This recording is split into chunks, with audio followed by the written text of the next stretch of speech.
Welcome to big news. నేను మీ గౌసుద్దీన్ షేక్. ఉన్నదే రాస్తా, చూసిందే చెప్తా. బీఆర్ఎస్ పార్టీని వదిలేసి కాంగ్రెస్ పార్టీలోకి చేరిన సిట్టింగ్ ఎంపీ రంజిత్ రెడ్డికి కాంగ్రెస్ పార్టీలోనే అసమ్మతి సెగ తగులుతోంది. ఎందుకంటే ఆయన నిన్నటిదాకా బీఆర్ఎస్లో ఉన్నారు, సడన్గా కాంగ్రెస్ పార్టీలో చేరిపోయారు, వెంటనే టికెట్ కూడా సంపాదించారు. కానీ చేవెళ్లలో ఆయనకు నిరసన తప్పడం లేదు. ముఖ్యంగా స్పీకర్ గడ్డం ప్రసాద్ అనుచరులు ఆయనపై ఆగ్రహంతో ఉన్నారు. నువ్వు వస్తే వచ్చావు పార్టీలో, కానీ నీ కార్యకర్తలు రానే వద్దంటూ ఆయనపై సోషల్ మీడియా వేదికగా పోరాటం చేస్తున్నారు. రంజిత్ రెడ్డికి ఎన్నికల రాజకీయంలో ఎంపీ ఎన్నికల్లో మళ్ళీ ఖచ్చితంగా గెలవాలంటే కాంగ్రెస్ పార్టీ కార్యకర్తల సహకారం చాలా అవసరం. కానీ చేవెళ్లలో రాజకీయం అందుకు విరుద్ధంగా కనిపిస్తుంది. రంజిత్ రెడ్డిని వ్యతిరేకించే వారి సంఖ్య చాలా ఎక్కువగానే ఉంది. చేవెళ్ల నియోజకవర్గంలోని ఇతర కాన్స్టిట్యున్సీలోనూ రంజిత్ రెడ్డిని కాంగ్రెస్ కార్యకర్తలే వ్యతిరేకిస్తున్నట్లు విశ్వసనీయ సమాచారం.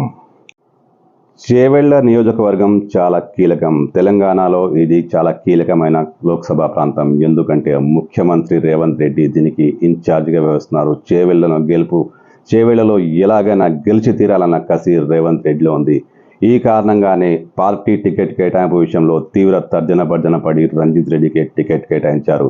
గతంలో పట్నం సునీతారెడ్డికి టికెట్ కేటాయిస్తారని భావించిన ఆమె ఆ టికెట్ కోసమే కాంగ్రెస్ పార్టీలోకి చేరిన అలా జరగలేదు. ఆమెను మల్కాజ్గిరికి పంపించారు. కానీ చేరిన వెంటనే రంజిత్ రెడ్డికి పార్టీ టికెట్ దక్కింది. ఆయన కాంగ్రెస్ పార్టీ తరపున చేవెళ్లలో పోటీ చేయబోతున్నారు. మరి చేవెళ్లలో నిన్నటిదాకా కాంగ్రెస్ పార్టీ కార్యకర్తలపై దాష్టికాలు చేసి, కార్యకర్తలపై అనేక రకమైన ఒత్తిళ్ల గురి చేసి, ఎట్టి పరిస్థితుల్లోనూ కాంగ్రెస్ పార్టీని ఓడించాలని ప్రయత్నించిన, ముఖ్యంగా స్పీకర్ గడ్డం ప్రసాద్ను ఓడించేందుకు రంజిత్ రెడ్డి అనేక ప్రయత్నాలు చేశారని ఆరోపణలున్నాయి.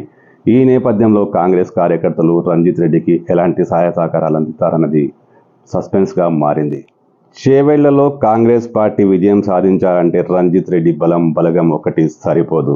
ఎందుకంటే బీజేపీ కూడా చాలా బలంగా ఉంది. ఓకే, బీఆర్ఎస్ను కాస్త పక్కన పెడితే, కాసాని జ్ఞానేశ్వర్ బలవంతుడే, కానీ ఆయన కాస్త పక్కన పెడితే బీజేపీ కాంగ్రెస్ మధ్యనే పోటీ జరుగుతుంది. ఇలాంటి పరిస్థితిలో కాంగ్రెస్ కార్యకర్తలు రంజిత్ రెడ్డిని వ్యతిరేకిస్తే నో డౌట్ గడ్డం ప్రసాద్ అనుచరులు మాత్రమే కాదు, చాలా చోట్ల రంజిత్ రెడ్డికి వ్యతిరేకత ఉంది. చేవెళ్లలో అనేక నియోజకవర్గాల్లో ఆయన బీఆర్ఎస్ తరపున చేసిన దాష్టికాలు అంతా ఇంత కావు. ముఖ్యంగా కాంగ్రెస్ కార్యకర్తలపై ఆయన చేసిన అనేక చర్యలు అందరిలో ఆగ్రహం కలిగిస్తున్నాయి. మహేశ్వరం కావచ్చు, చేవెళ్ల కావచ్చు, ఇతర కాన్స్టిట్యున్సీలు కావచ్చు, ఎక్కడైనా రంజిత్ రెడ్డి అంటే కాంగ్రెస్ కార్యకర్తలు వ్యతిరేకిస్తారు.